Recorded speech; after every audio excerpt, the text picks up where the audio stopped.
Le tour du monde en 80 jours de Jules Verne.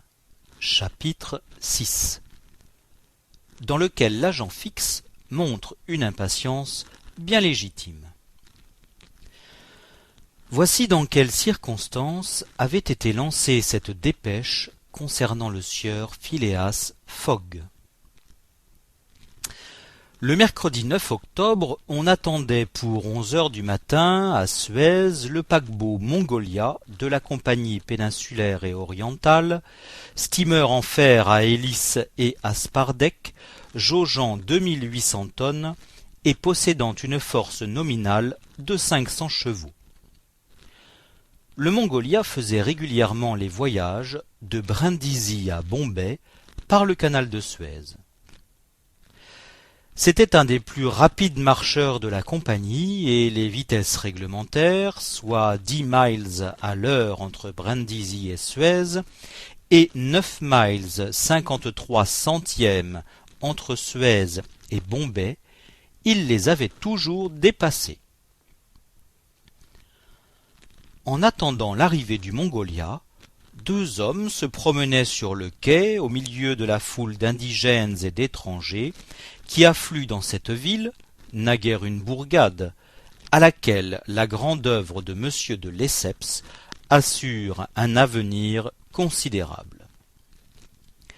De ces deux hommes, l'un était l'agent consulaire du Royaume-Uni, établi à Suez, qui, en dépit des fâcheux pronostics du gouvernement britannique et des sinistres prédictions de l'ingénieur Stephenson, voyait chaque jour des navires anglais traverser ce canal, abrégeant ainsi de moitié l'ancienne route de l'Angleterre aux Indes par le cap de Bonne-Espérance.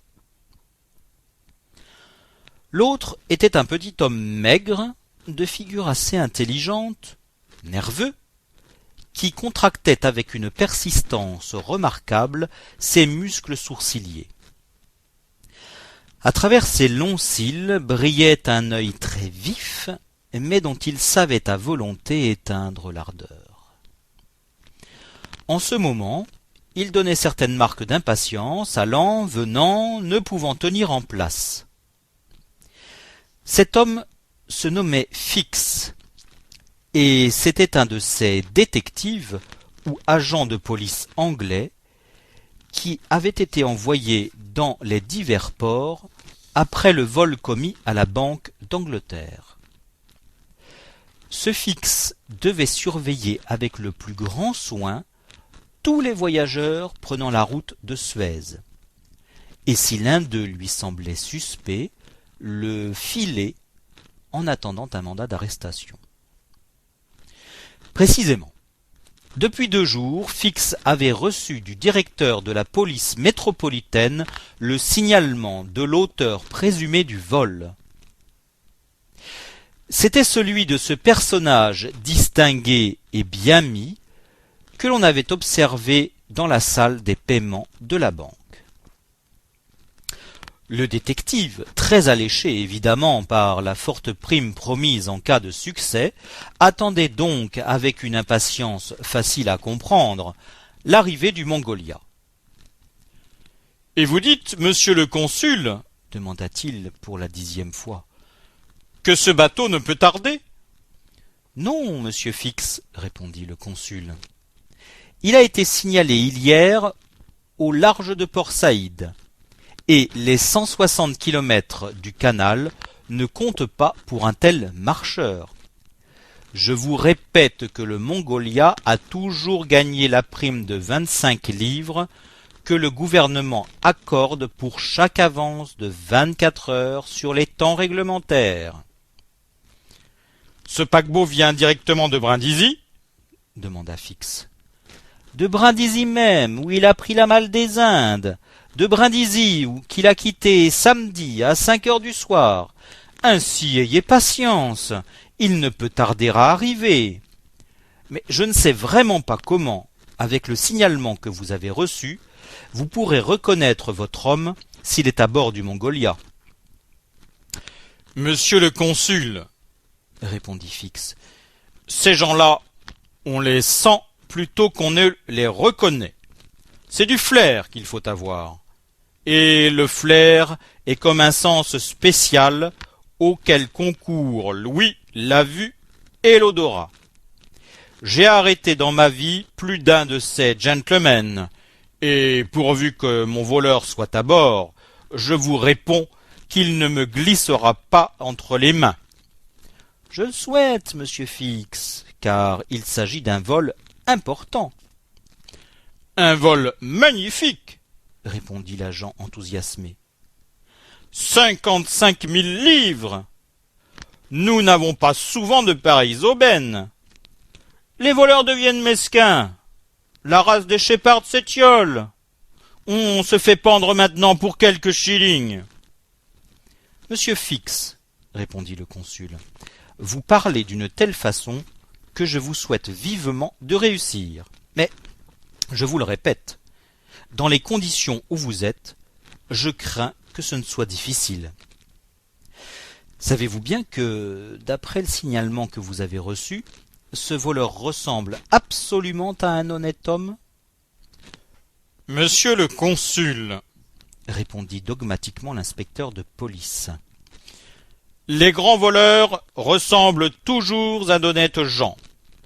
Vous comprenez bien que ceux qui ont des figures de coquins n'ont qu'un parti à prendre, c'est de rester probes. Sans cela, ils se feraient arrêter. Les physionomies honnêtes sont celles-là qu'il faut dévisager surtout. Travail difficile, j'en conviens, et qui n'est plus du métier, mais de l'art. On voit que le dit Fix ne manquait pas d'une certaine dose d'amour-propre. Cependant, le quai s'animait peu à peu.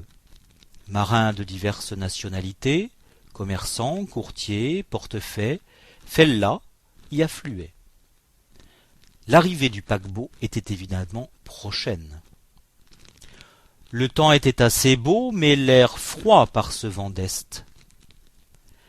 Quelques minarets se dessinaient au-dessus de la ville sous les pâles rayons du soleil. Vers le sud, une jetée longue de 2000 mètres s'allongeait comme un bras sur la rade de Suez. À la surface de la mer Rouge roulaient plusieurs bateaux de pêche ou de cabotage, dont quelques-uns ont conservé dans leur façon l'élégant gabarit de la galère antique. Tout en circulant au milieu de ce populaire, Fix, par une habitude de sa profession, dévisageait les passants d'un rapide coup d'œil. Il était alors 10h30. « Mais il n'arrivera pas, ce paquebot !» s'écria-t-il en entendant sonner l'horloge du port. « Il ne peut être éloigné, » répondit le consul. « Combien de temps stationnera-t-il à Suez ?» demanda Fix. 4 heures, le temps d'embarquer son charbon. De Suez à Aden, à l'extrémité de la mer Rouge, on compte 1310 miles. Et il faut faire provision de combustible. Et de Suez, ce bateau va directement à Bombay? Demanda Fix. Directement, sans rompre charge. Eh bien, dit Fix, si le voleur a pris cette route et ce bateau, il doit entrer dans son plan de débarquer à Suez afin de gagner par une autre voie les possessions hollandaises ou françaises de l'Asie. Il doit bien savoir qu'il ne serait pas en sûreté dans l'Inde, qui est une terre anglaise. À moins que ce ne soit un homme très fort, répondit le consul. Vous le savez, un criminel anglais est toujours mieux caché à Londres qu'il ne le serait à l'étranger. Sur cette réflexion, qui donna fort à réfléchir à l'agent, le consul regagna ses bureaux situés à peu de distance. L'inspecteur de police demeura seul, pris d'une impatience nerveuse, avec ce pressentiment assez bizarre que son voleur devait se trouver à bord du Mongolia Et en vérité, si ce coquin avait quitté l'Angleterre avec l'intention de gagner le Nouveau Monde, la route des Indes, moins surveillée ou plus difficile à surveiller que celle de l'Atlantique, devait avoir obtenu sa préférence. Fix ne fut pas longtemps livré à ses réflexions. De vifs coups de sifflet annoncèrent l'arrivée du paquebot. Toute la horde des portefaix et des fellahs se précipita vers le quai dans un tumulte un peu inquiétant pour les membres et les vêtements des passagers. Une dizaine de canots se détachèrent de la rive et allèrent au devant du Mongolia.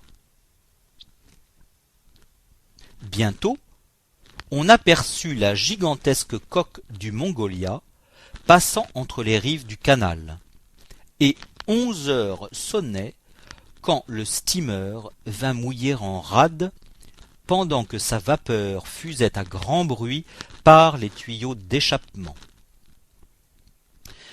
Les passagers étaient assez nombreux à bord. Quelques-uns restèrent sur le spar-deck à contempler le panorama pittoresque de la ville. Mais la plupart débarquèrent dans les canots qui étaient venus accoster le Mongolia. Fix examinait scrupuleusement tous ceux qui mettaient pied à terre.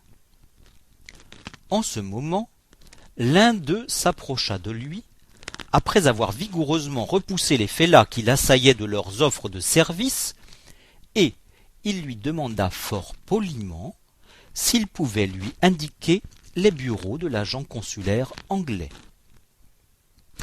Et en même temps, ce passager présentait un passeport sur lequel il désirait sans doute faire apposer le visa britannique. Fix, instinctivement, prit le passeport et, d'un rapide coup d'œil, il en lut le signalement. Un mouvement involontaire faillit lui échapper. La feuille trembla dans sa main. Le signalement libellé sur le passeport était identique à celui qu'il avait reçu du directeur de la police métropolitaine. « Ce passeport n'est pas le vôtre » dit-il au passager. « Non, répondit celui-ci, c'est le passeport de mon maître. »« Et votre maître ?»« Il est resté à bord. »« Mais, reprit l'agent, il faut qu'il se présente en personne au bureau du consulat afin d'établir son identité. » « Quoi? Cela est nécessaire? »« Indispensable. »« Et où sont ces bureaux? »« Là, au coin de la place, » répondit l'inspecteur, en indiquant une maison éloignée de 200 pas. « Alors, je vais aller chercher mon maître, à qui pourtant cela ne plaira guère de se déranger. » Là-dessus, le passager salua Fix et retourna à bord du steamer. Fin du chapitre 6. Cet enregistrement fait partie du domaine public.